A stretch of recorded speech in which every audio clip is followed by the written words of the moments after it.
This is Visions Under Construction, a chance for our guests to share their visions and tell us what they're working on. For their continued support, we would like to thank Simwood, straight-talking, forward-thinking telecoms. Simwood.com. Why not make Cloudonix your communication partner? Go to Cloudonix.io.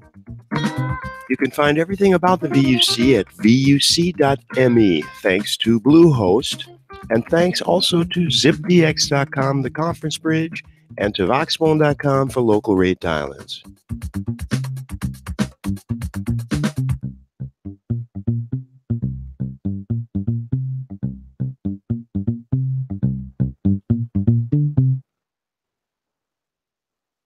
And in 1 second, we'll have the reality. There it is.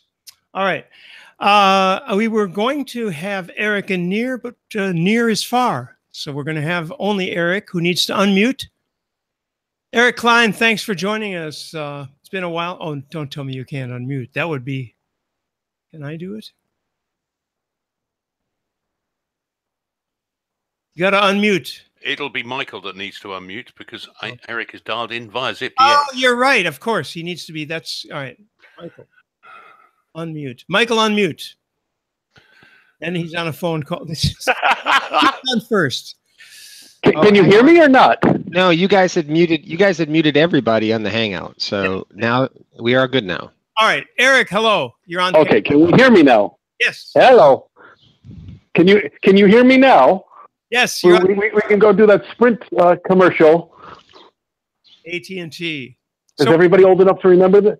First of all, no. Can everybody remember the Sprint commercial?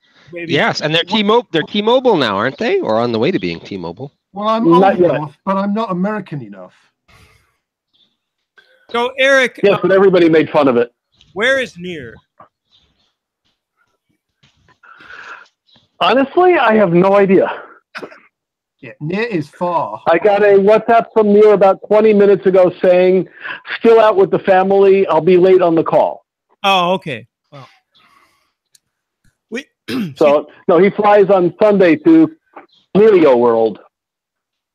That's important because several of us are going to be there, and we'll be there to catch him as he parachutes out of that plane. Indeed. We'll be there to intercept him at Tegel. Or Schoenfield, which I would prefer that you guys intercepted Ule. Near's talk topic is a little controversial. Oh, good. Ule is the title of the talk is "Sip is Dead." He's already Ule is already in Berlin, so we can't interrupt him. Eric, tell us a little about what you're doing now, because Cloudonix, it was Greenfield Tech, then Cloudonix. Let's hear about Live works, but YouTube not so much. I'll look into that. But before we do, let's talk about the evolution here. You're unfortunately, I should explain the evolution. Oh, wait a minute. Well, I should explain to people that you are talking to us through ZipDX, so there's like a half a second difference in sync. And also want to tell people that if you have questions or comments, and if you're watching the video, you can tweet. After all, that's an easy platform. You can tweet to @VUC 2018, that's the year, with a hashtag VUC19, that's the vision. And if you do that, it'll appear on the screen, okay? So, Eric, the evolution from Greenfield Tech to Cloudonix.io. Okay, your timing is absolutely perfect with the question. So the quick evolution is in April 2007, Near founded Greenfield Technologies as a project-based consulting company. I'm not going to go into a lot of history of that. Most of the systems that he built back then are still up and running. And we keep apologizing to people in Israel because whenever they call the HMOs and get the Hebrew equivalent of Allison, press 1 for this, press 2 for that, we did that. And we're really sorry about that. It's still running 10 years later. In 2011, I'll take a slight sidestep, I joined Near working on a side project that he was part of called Humbug Telecom Labs. Right. I remember that. where we were doing fraud analysis, and that's when I got to my first Astrocon and got to meet Randy over a lobby bar piano, where he interviewed us for the first time. Right. It was also where I got to scare people with my first talk, where we got up and did a panel, which was the yikes $400,000 in fraud, which was a 2-day incident. So this is where I got my start into the open source community and playing with Asterix and other fun technologies.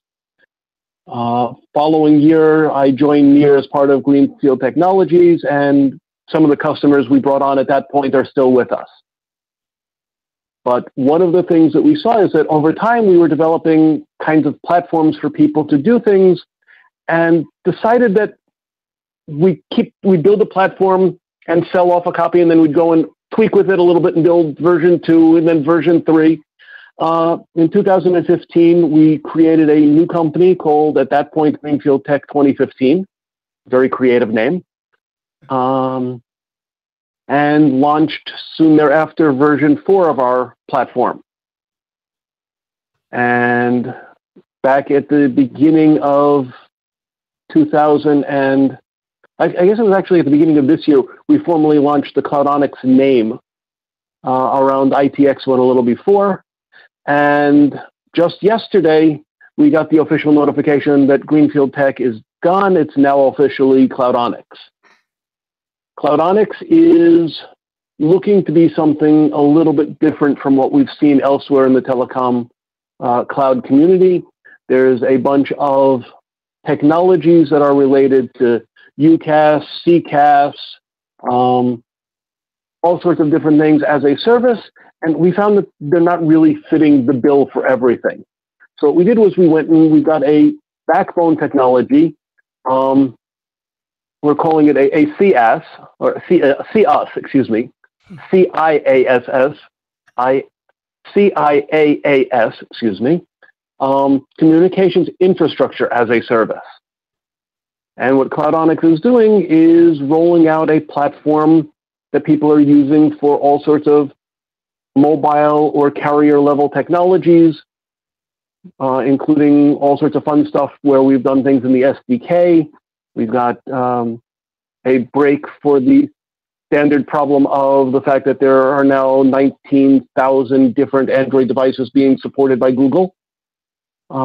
So we've got a fragmentation engine that helps fix that problem, because each one has different hardware, software chips, echo canceling, noise suppression that has to be taken into account. And the idea is to make it easy to put voice, video, and text into mobile applications for people who that's not their business. We've taken this out and put it into the cloud, where we've got our geo-media located media relays, which enable us to have an algorithm that takes the media closest to the person on the phone, not to the central location. So they get into the media server and across the backbone as quickly as possible. So as Randy has it up now, we've broken this down into 2 versions. The WeCloud, which is 100% in the cloud, and it's got WeCloud and WeCloud Plus, which will be going up on the website next week. We create everything, we manage it all on our cloud, and it's a standard as a service solution. Includes unlimited number of devices connected via the SDK, and everything works straight across our cloud as necessary in a multi-homed, multi-domained environment. The uCloud, if you can go back a second. I'm on it. The uCloud. All right, here we go. Okay, uCloud is a platform designed for companies that need a little bit more control over the media or the hardware stream. So we've got the ability to put part of the equipment in their network, or for full-blown carriers that are looking to put in their own network, and they have to have a certain amount of control for compliancy issues. So what we've done is we've created the uCloud and uCloud ESP, Extra Secure Protocol. And these are the variations that we're now selling. We're up at 10 customers, 4 are carriers, 2 are call centers, the rest are mobile app startups. So we're having a lot of fun and growing and helping out the VUC. Near will be talking next week at Camellia World. Then we will be at ComCon, where we are sponsoring the happy hour. Wait, who's we? Which, are you both everybody- of you are going to be there? Who's going to be there? Near and I are both speaking at ComCon. Great. I'm doing a talk about my basic talk on security and fraud prevention. Dan requested that we do that because it's a new audience. And Near has a workshop whose title I don't recall off the top of my head. 1 second. Okay. Here's a little about go down to the schedule. We're going to get there. Okay. So ComCon will be just outside of London. So there you have mine, case studies in managing your VoIP, going off the top of the screen. And there you go. Okay. That's Eric. And Near workshop. Oh, you're competing with Matthew Hodgson. You're competing with Matrix. See, I have the T-shirt on. Well, you can't see that now. So we're going to be doing the PHP ARI talk about how to use PHP with your asterisks and other technologies. Mm-hmm. This is the near future.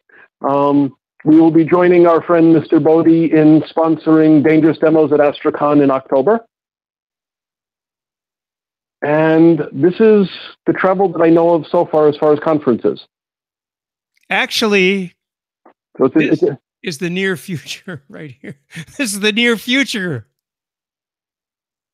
Nobody, This is the new near photo. I don't hear the applause. The near future. Come on, people. Give it up. All right. Enough. You don't hear when people are muted, you know. What's that? You don't hear us when we're muted. Well, you need to silently groaning. Pause. Yeah, really, probably. All right. Anyway, and I'm not really showing you too much, Eric, because you're like 2 seconds behind. So you're doing the man in the moon here, but we can get rid of that. Anything else I need to show on the web? You might as well show my new mugshot also then. I thought I was there for a second, but you're you're way at the top. Don't get dizzy now. Wait a minute. There he is. Oh, there we go. You haven't changed in the 10 or so years that I've known you, actually. What a good-looking chap, eh? Isn't he? He looks like he should be playing basketball. We went out and we got really serious. No, definitely not basketball. No, you're not good. So, all right. Anyway, so that's pretty much what we've got coming up. We're having some interesting times talking a lot about contextual communication lately, which is something that we're finding is a really interesting topic to people. Explain. I'm glad you asked. What happens when you make a normal call into a call center is, if you're lucky, they've got a caller ID that they can identify you on. And if you're using the standard mobile app that says call an agent or talk to us now, you click the button, and what happens is it then activates your native dialer and dials out, because nobody wants to try and make VoIP work over the top. What happens is all they get your caller ID. And what we've come up with is, because of the way our app works and the way we're using all of the Opus and FECIN and BECIN and all of these new technologies, we're able to give the voice quality at least as good as cellular. And when it comes into the call center, they can get where you were in the app. So if you're calling in from, if you have a car accident and you click the insurance app and say, I had an accident, they route you to the claims people, not to the salespeople. The minute that happens, they have your policy number already because it's inside the app. That's how you authenticated to the app. So to do two-factor authentication, they ask you one question. No typing in menus to type in your policy, type in your password, choose from the following menu. All of that goes away. It's done instantly.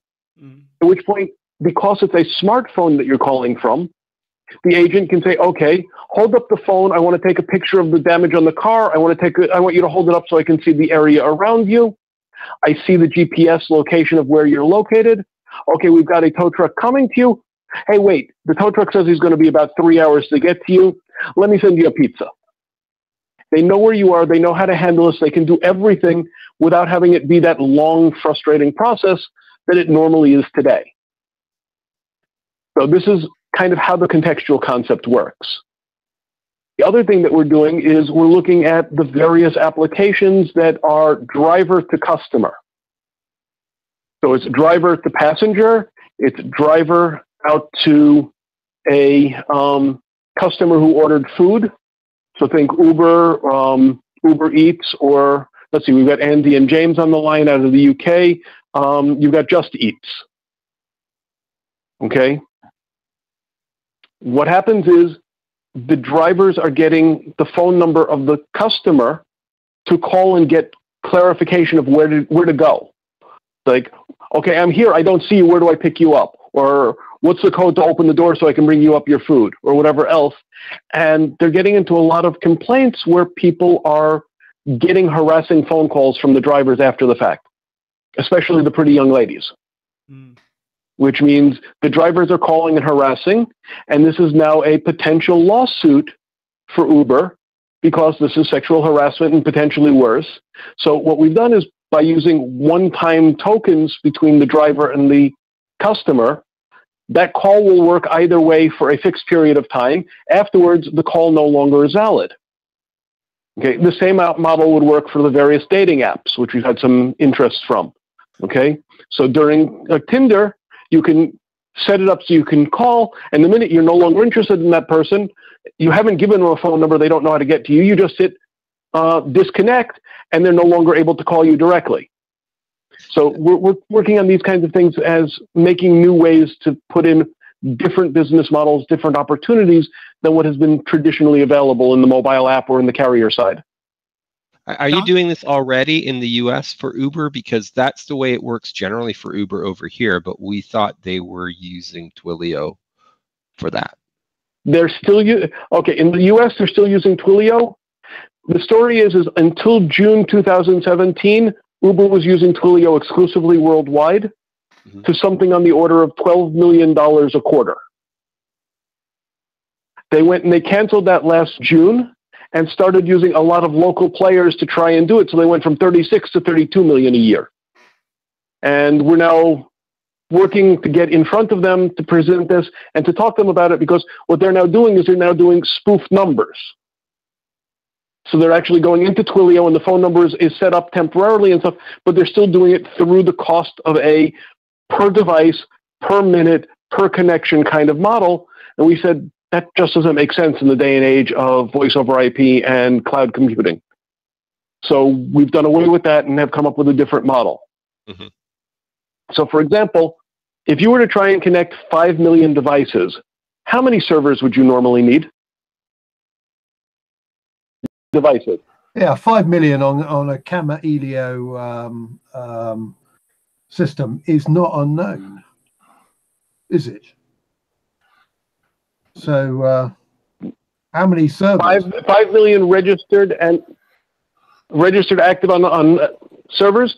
What we've seen, what we're seeing with this particular kind of configuration is usually requires upwards of 20 servers to handle that for the voice streaming and media.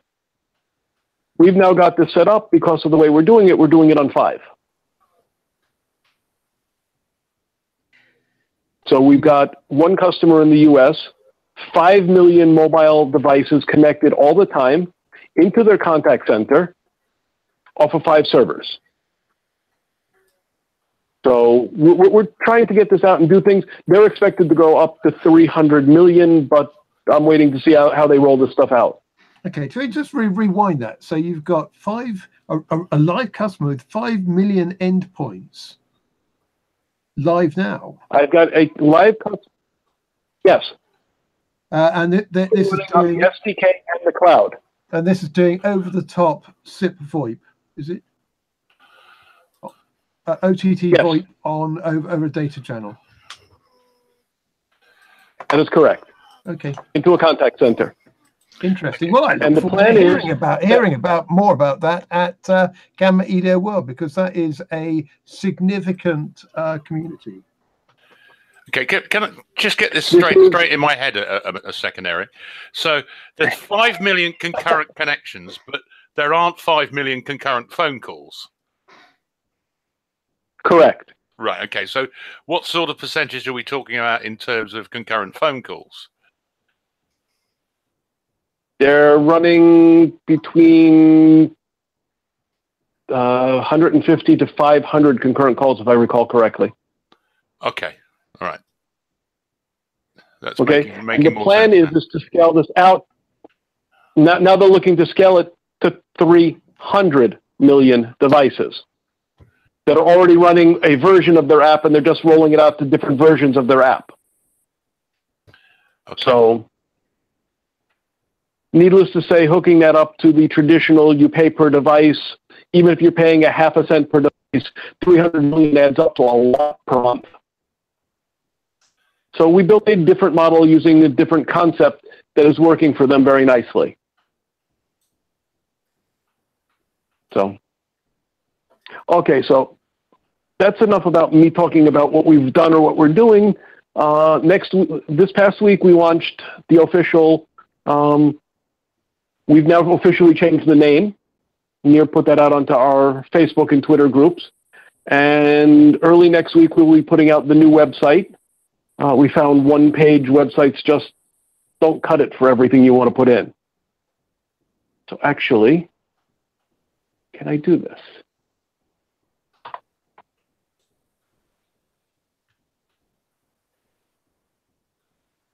I don't know if I can share the screen with you guys. Should work. That's not it. Cancel. Where is? It's up left, second thing in the left column. Ah, there we go. Okay. Now can you see the new? Yep. Now the site looks similar to the previous one, except that we've done a new menu to go into the different sections. So let's go into this a little differently. So we put in a little about the team.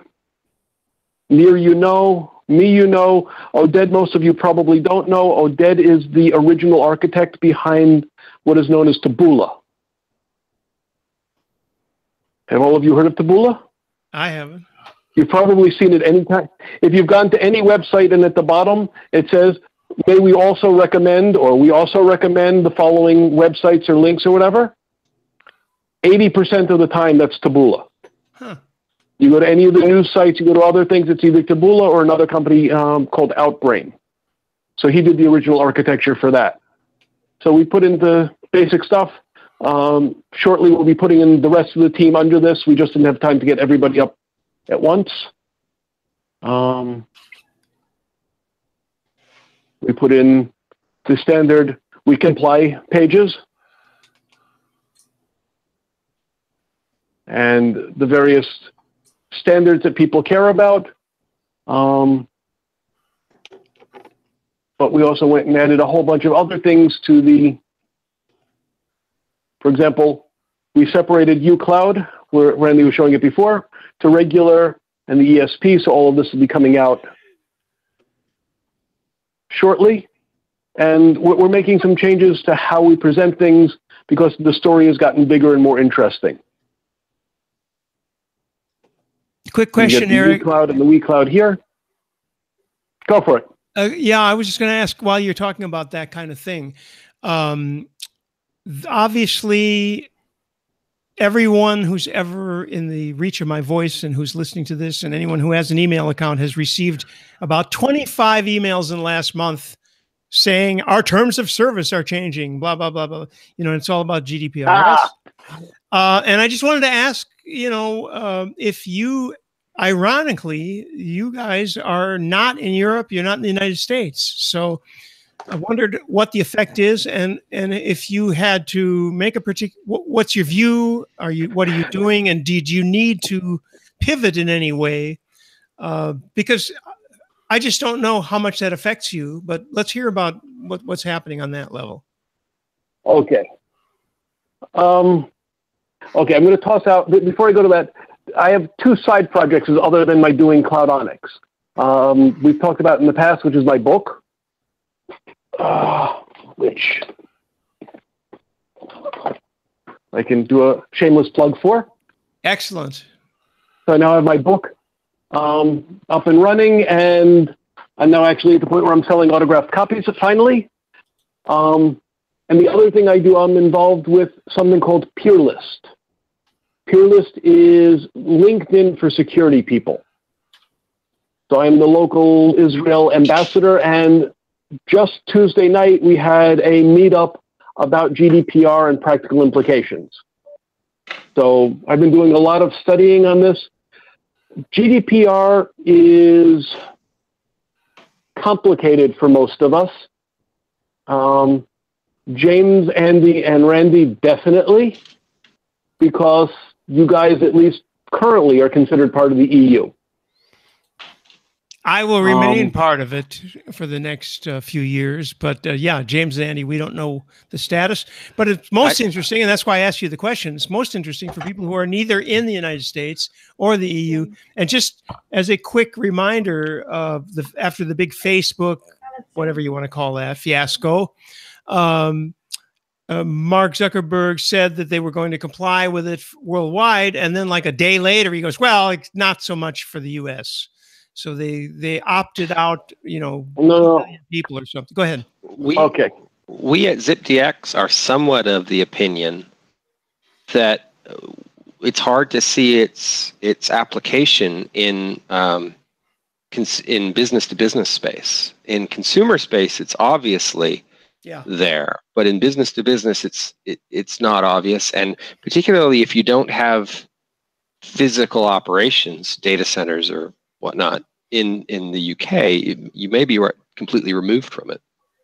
Well, the most important thing, Michael, you can show yourself when you're speaking, by the way, because it's getting a little confusing. But no, the most important thing is that the people, those of us, I'm the only one here in Europe, but the point, Europe continent, but the point is that they came up with these rules to make sure that there was a little bit more transparency, whether it works or not, and how, everybody's going, well, how are they going to do this? How are they going to do that? Whatever. The point is, there is a consciousness that's been raised now. Actually, Eric, I'm not sure on all your activities, but in the initial Cloudonix, I don't think it applies at all because, as Michael said, it's business to business, right? This is not Joe Sixpack who's Cloudonix customer, correct? Okay. Okay. Not exactly. Okay. To take what Michael said, so long as Michael's company is not advertising to businesses in the EU, specifically advertising services to them, they're probably clean. When you're advertising to actual customers or people in the EU or running services specifically in or for the EU, then you're nailed and you're covered, but you're within the law and you have to cover this. So what we've found out is we have a couple of customers who are physically located in the EU, and we therefore have them running through our system, and IP addresses or device identifiers, which are identifiable pieces of data, against a natural person, which is why if it's business to business, it doesn't count, sort of, is a problem. So we have a couple of customers we're looking at in Russia, in Italy, and other places in the UK where our customers are running through our cloud. Therefore, we are keeping CDRs, we are keeping device location information.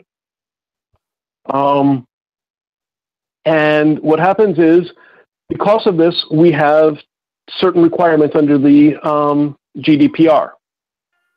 But real quickly, the rules only apply if you are advertising or working to natural people in the EU, providing services to them. So therefore, business to business doesn't, except if you have a business in the EU and you're keeping data about the person's name, email, and other contact information, that then means that you are a data controller for EU citizens for services in the EU, and you're required to be secure on those. So it's a very weird situation. It is. And what is your opinion on this just globally? Do you think this is, forgetting the work that you and others have had to do to comply, do you think this is something that's effective or that's meaningful at all for those of us who benefit from it in the EU? Or is it just bullshit paperwork? This is your opinion. You're not speaking for... Two-part. You can speak for yourself as an individual if you like.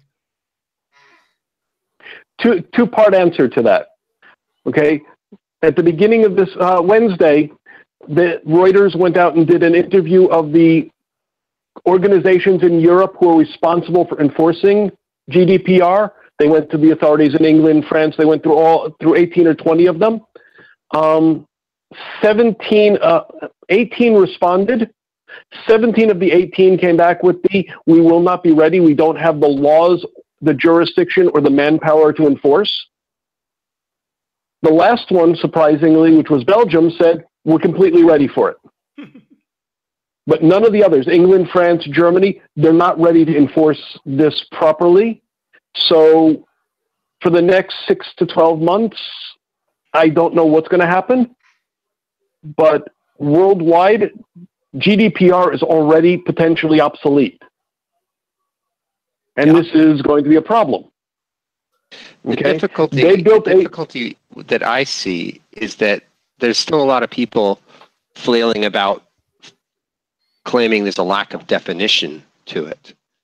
For example, my personal opinion was that there are probably going to be some legal challenges, or I don't know how exactly it works, but things will have to be more closely defined. And so where we sell services to somebody who is in the EU, who then resells them onward, there's a question of how that is handled and whether responsibility reaches all the way back to us, or whether it's... Okay, that answer is yes.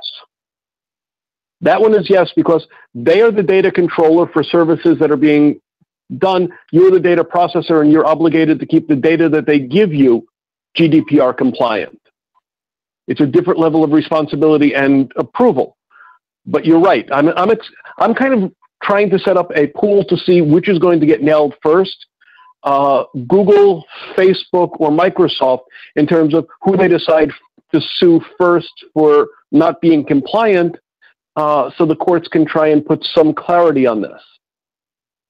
But the problem is they built a nominally future-proof, technology-proof standard, and then you've got blockchain.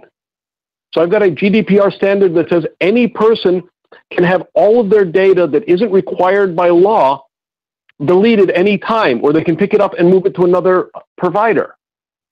And then I have blockchain that says you can't delete anything out of the chain ever. Two mutually exclusive sets of technology requirements. So how this is going to fit in is very questionable right now.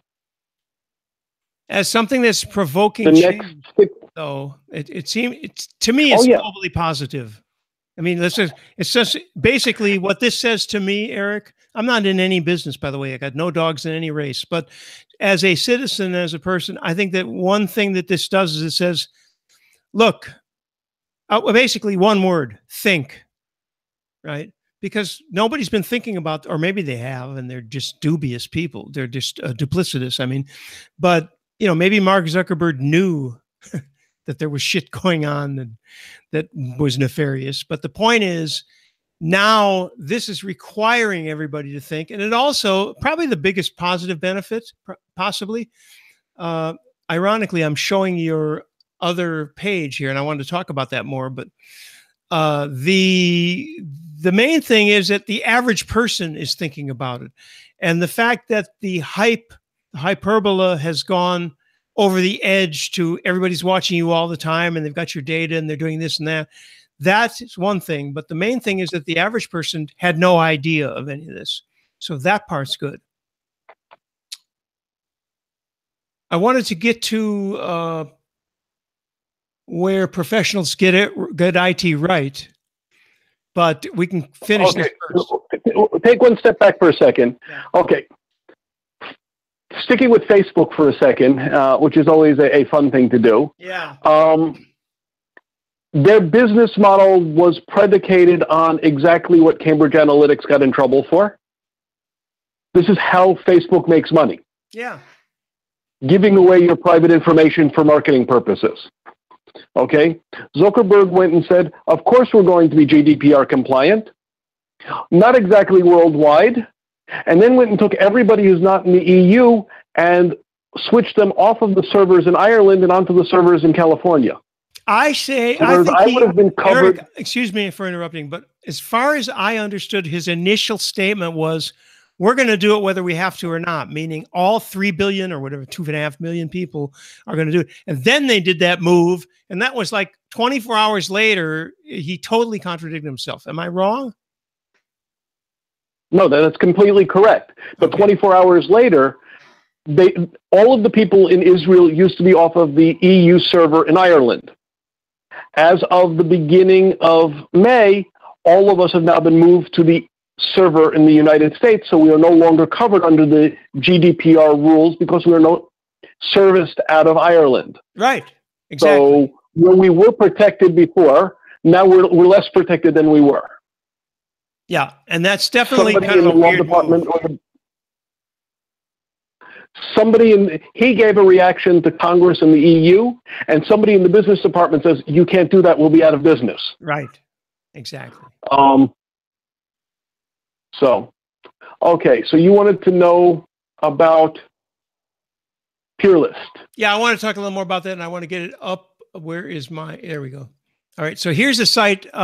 Nick Hatz in IRC was kind enough to put this up, and now I'm presenting it to everyone. So this is the homepage of PERLYST.com, peerlist.com. Let's talk about that a little bit. Correct. Okay, Peerlist is as I said, it's a community of something on the order of 300,000 security professionals or interested individuals around the world who put up different topics, different bugs or problems, and the community will help fix problems where we can, and we just share information about what's going on. So it covers anything in the security and privacy realm, and I've been pushing them real hard to include the telecom realm because they were going real heavy in IoT but ignoring phones. And about a year ago, they put out a bunch of community-sourced how-to books or guides to explain to see the rest of the chapters. Apparently, you need to sign up.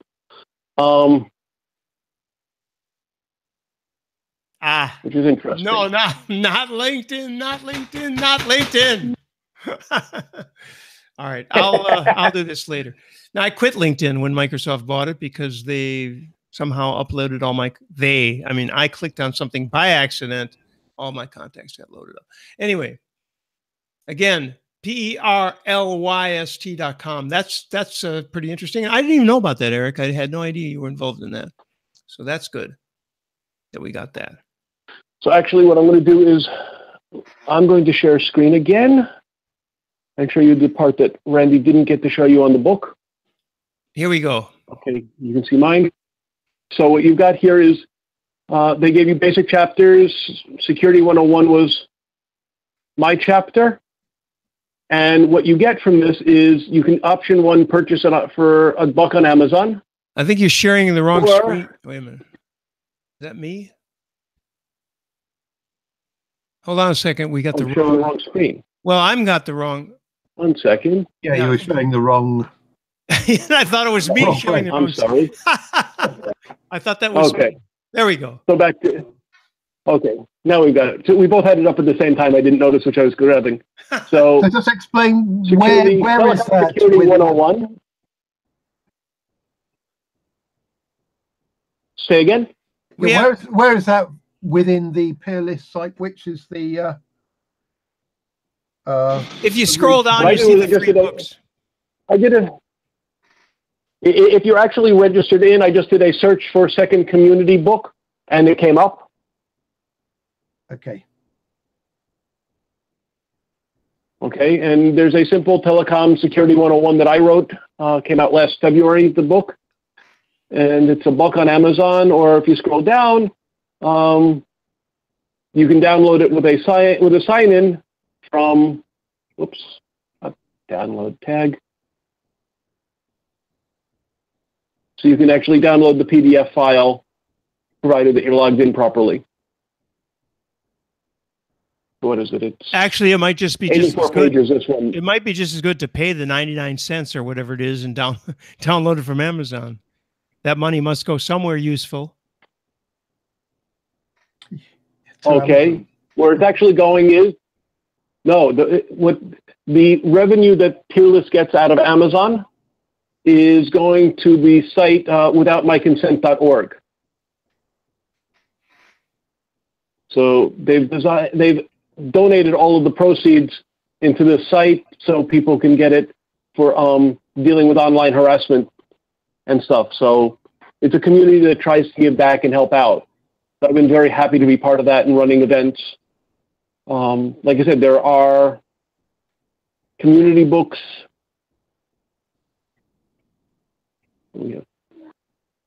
I think we're up to 4 books now in the system. They post jobs, they post security events, various meetups and things. So it's a nice community to be part of. We're a little tongue-in-cheek inside sometimes, so some of the things I posted are cartoons that talk about IoT security or things of that nature. And what happens when your IoT house starts doing ransomware against you? You want to unlock your front door? Deposit 1 Bitcoin. That kind of stuff. Yeah. It's not too far from what's going on these days. It's quite scary, some of this stuff. The worst part is that a lot of this IoT stuff is hard-coded username and passwords. Yeah. So you can't actually change them. They're hard-coded into the code, which is the worst possible thing you can have. So there is some movement in IoT towards changing all of that so that, first of all, firmware updates are a big deal. And I've seen a lot of movement and a lot of fronts on this. And apparently Microsoft, if you're interested in paying them and using Azure and their cloud, they have a new hub, the Azure Sphere, right? You familiar with that, Eric? No, I haven't seen that one. Well, it's sounded like it was going to be open source, but then it became use our cloud and you'll get the anyway. Don't give them any ideas. Yeah, really. Bitcoin and smart lock. Good point. I would have thought that the how to put it, that the IoT people would have learned something from all of the past security scares involving the consumer router people, because we've seen wave upon wave of people saying, consumer routers don't get updated and the passwords are crappy and blah, blah, blah. And that space has evolved a little bit. But people don't seem to acknowledge that there's prior art that needs to be taken on board when you go ahead with these things. It's all like, let's hurry to get to market as fast as we can and damn the torpedoes. Well, coming back to GDPR, this is one of the theoretical advantages, okay? Theoretically, you're supposed to be doing the design with security in mind from the first line of code or first design spec. And unfortunately, like you say, security has frequently been a last-minute slapped-on Band-Aid at best. I saw a study last week that said 80% of home routers are not firmware updated. And it's really quite scary how many people, we stood up at an Astracon in 2014 and asked how many people knew that your desk phone has a password that needs to be changed. Less than a third of the room knew that. I asked the same question a year ago at IT Expo. I had 3 people in the room who raised their hand. One was Near, one was David Duffett. Which gives you an idea of, out of a room full of 150 people sitting there listening to security, 3 people knew that your desk phone can be hacked. I've actually had a desk phone hacked, so I would have held my hand up too. And it actually cost me about $150 in 12 hours. Then you got off light. I did. I get constant calls all the time. If I leave my phone on, my Polycom online, it's got something like 16 lines, and at least 3 of the DIDs bring in calls, and I'm sure they're sniffing around for something. I'm not sure what. They're SIP calls.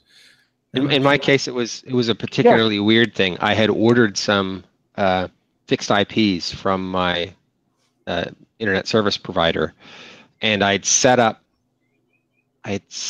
my router to deal with them, even though they weren't issued yet. And when late on a Friday, they finally routed those IPs to me. The router took up the settings, and it mapped those outside IPs to things that happened to be, one of them happened to be an IP phone on my network, which a port scanner found, and boom, there you go. And where were they placing calls to? Israel. Palestinian territories, yes. Yeah, this is where you say it's not Israel, it's actually the Palestinian territories, but they just happen to use a +972 dial code. We know.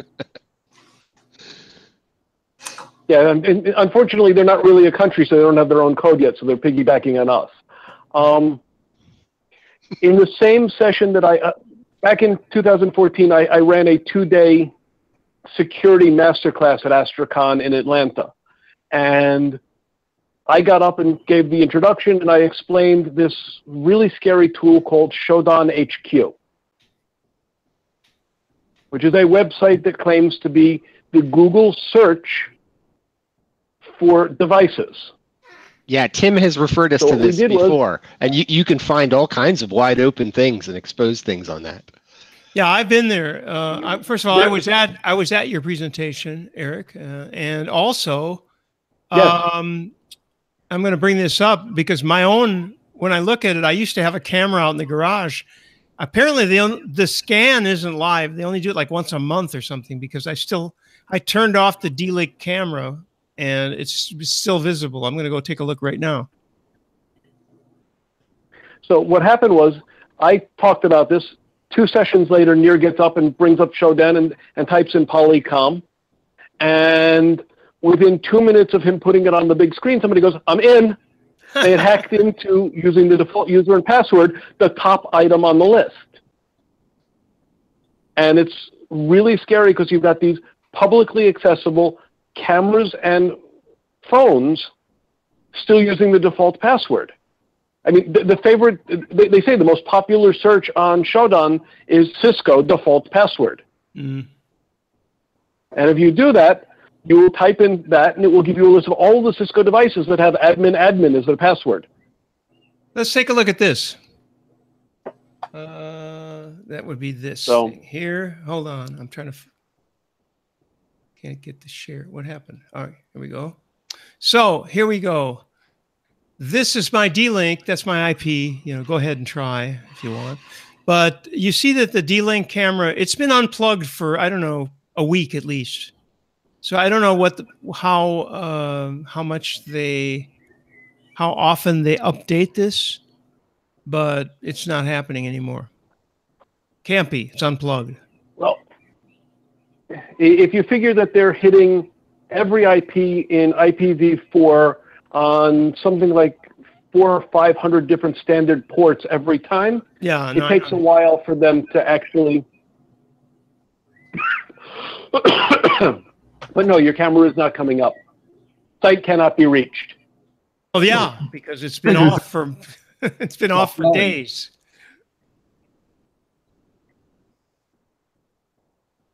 That's not very sporting of you, Randy. You should have left it on just so people can have a correct. Well, I could leave it on.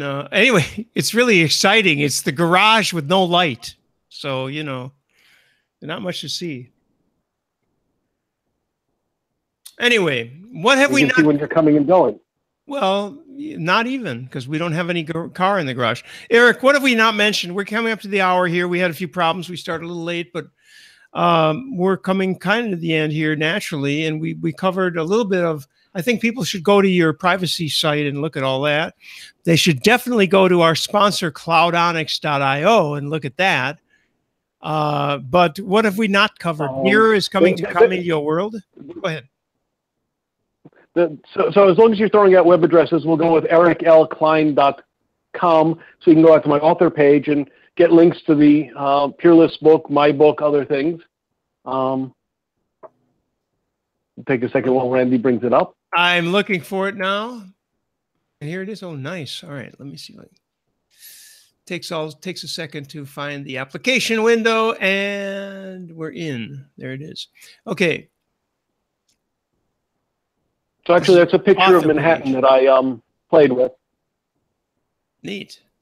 So yeah, the bio page. I don't know. Should have my that's the main page. It's the blog. Yeah. Bio page. I'm going to click. So on the bio page, that would be. That one should have the picture of our solar system and a little bit about my book. Towards the bottom, if I remember correctly, it has a photograph of me and my visit to NASA with the Astrocon people back when we were in Orlando 3 years ago. So yeah, it was kind of fun wandering around NASA when they were having a bunch of people doing their Star Wars cosplay going on for a student event. So all in all, I had a lot of fun writing the book. I'm having a lot of fun. What are you bringing up now? No, I was just typing the URL into. In fact, I put it into IRC. We'll try to put these into all the different. We have so many areas that we. Hey, while we have the brand trust here, I have a question. It's somewhat unrelated, though. Mm-hmm. And I'm sorry it's American centric. Go for it. The decision came down yesterday that barring a congressional action, which is potentially set up to happen, the American FCC is in fact going to repeal their decision about what we loosely call network neutrality.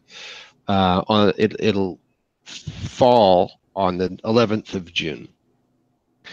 Do you think, as guys who are involved in networks, that the lack of such regulation will have consequence?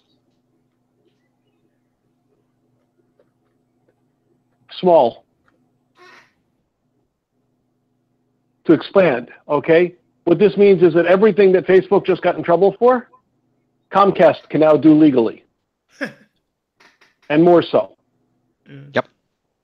Or if they approve it, AT&T can do it, up to and including slowing down the competing service. So Hulu and Netflix and YouTube can be slowed down unless you pay for the non-Comcast video option under the new rules.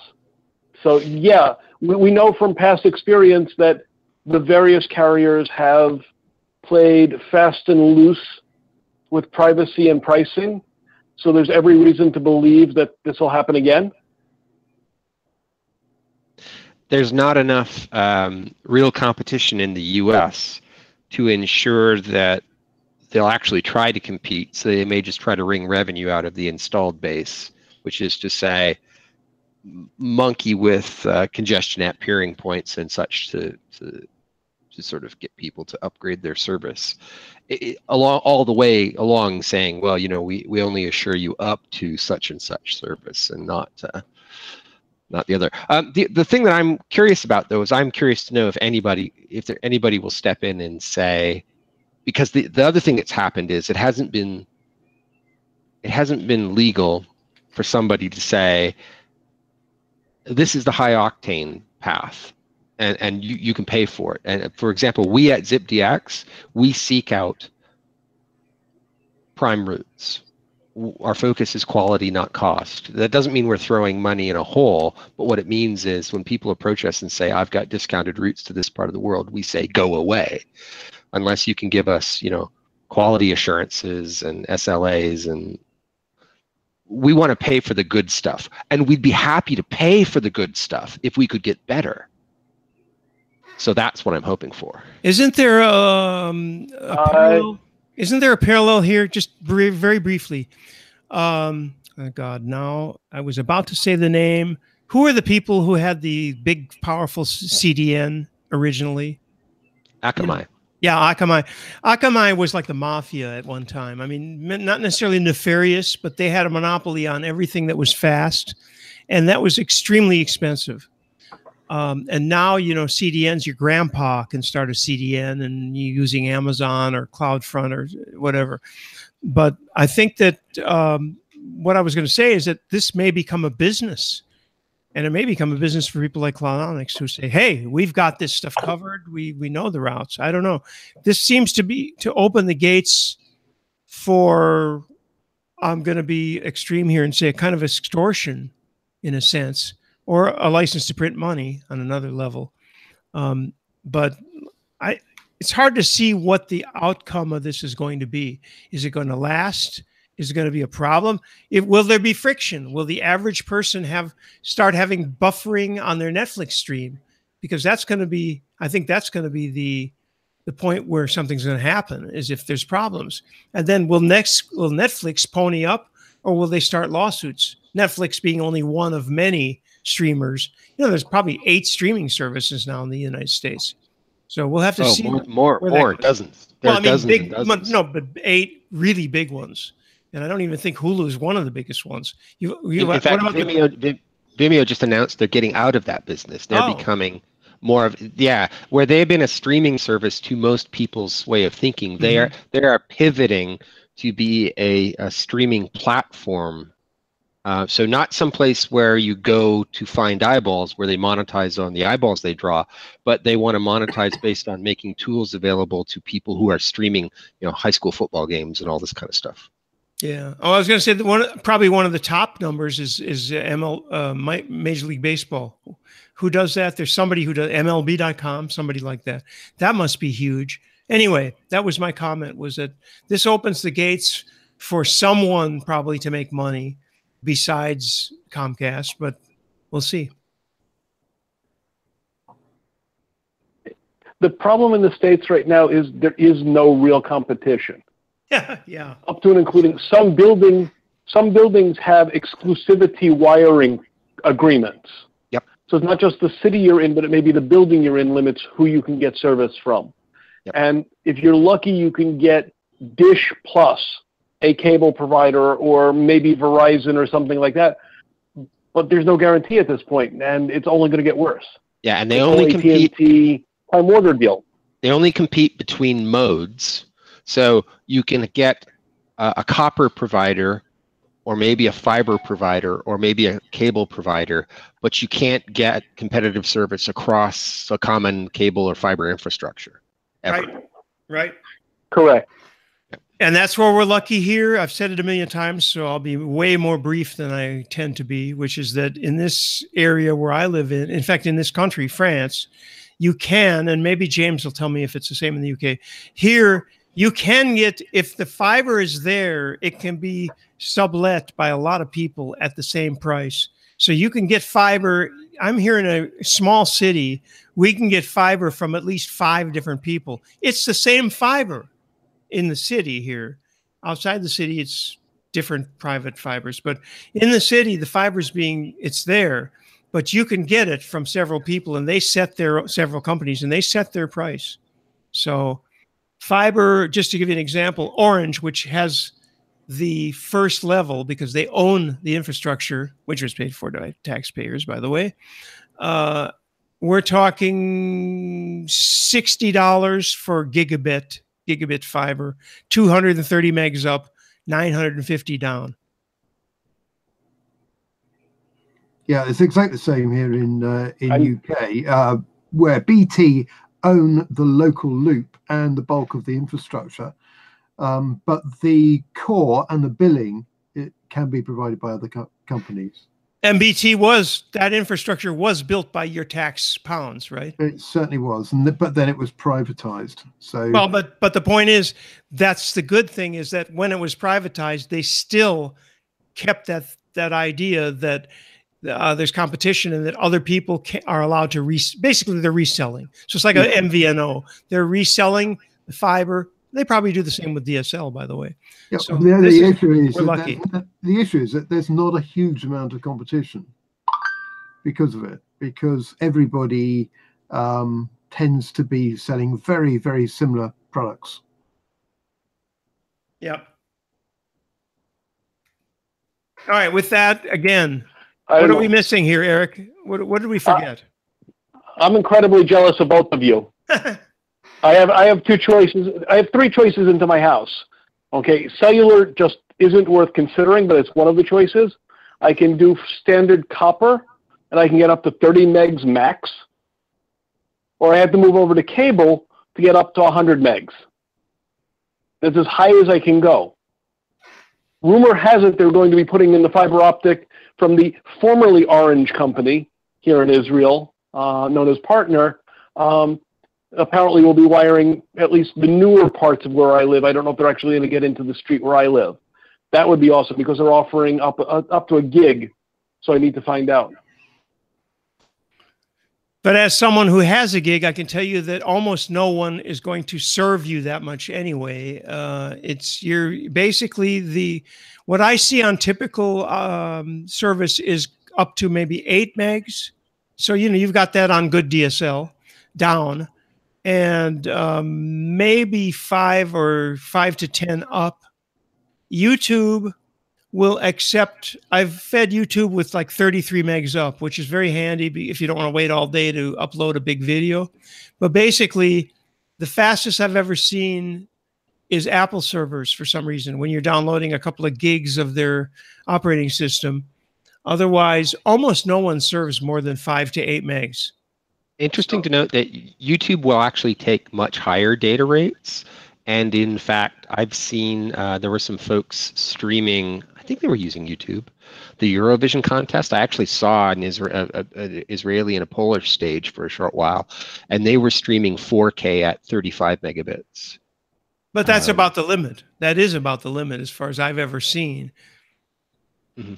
And I mean, theoretically, on speed tests, I have 230 megs up. I've never seen anything beyond about 30 up on YouTube or anything else. I think it's also time dependent, by the way, the hour of the day. Well, that would make sense. Yeah, that's a timely reminder and a good segue to mention that tomorrow is, in fact, the Eurovision Song Contest. And Eric, you will be aware that the favorite to win is the Israeli entry. I'm fine. The entry that we've got, okay, the fact that we got in spite of the hackers trying to prevent it, I'm very pleased with what she's doing and how she's doing it. But the fact that everybody's making fun of, okay, in 08 we won, in 98 we won, therefore in 18 we have to win. And they're trying to make this, the 8 ending year is Israel's year.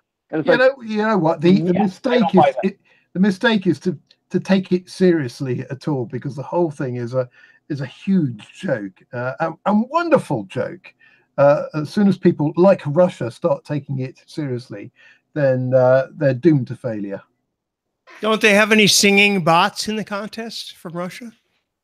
Well, the Irish put in a singing parrot in a shopping trolley. That would be good. Well, no, it wasn't good at all. All right, are we done here? It was in fact very bad. Are we done here? That's my question. Yeah, I think we are done. All right. Thanks, everybody. So. Yeah, Eric, we look forward to seeing you when you arrive in Berlin. He's not coming. Oh, you're not coming? I'm not coming. Oh, but Nir certainly is. When I arrive in Berlin will be July 11. So that's completely unrelated. No. But we certainly will see you when you arrive in ComCom. And hopefully Randy will be there too. Oh, definitely. Now. We're working on getting Randy in there now. And we'll talk about it if I hear positive news. Okay, everybody. That's it. Good night, Gracie. Okay. Thank you all. And show off the shirt one more time. Yes. Yeah, where's my iPad? I'll show off my iPad one more time to show that I'm branded. So you need to remove that Greenfield, though, James. No, Greenfield lives in. Yeah, we're taking off the Greenfield logo. Remove that Greenfield. All right, it still does. It's still training in company, but yeah, so, still there. Thank you all. on the Cloudonix website. So. Okay, we're just going to go off broadcast. You can still stay and do the mature audiences only. So don't run away, Eric. We'll share a few secrets.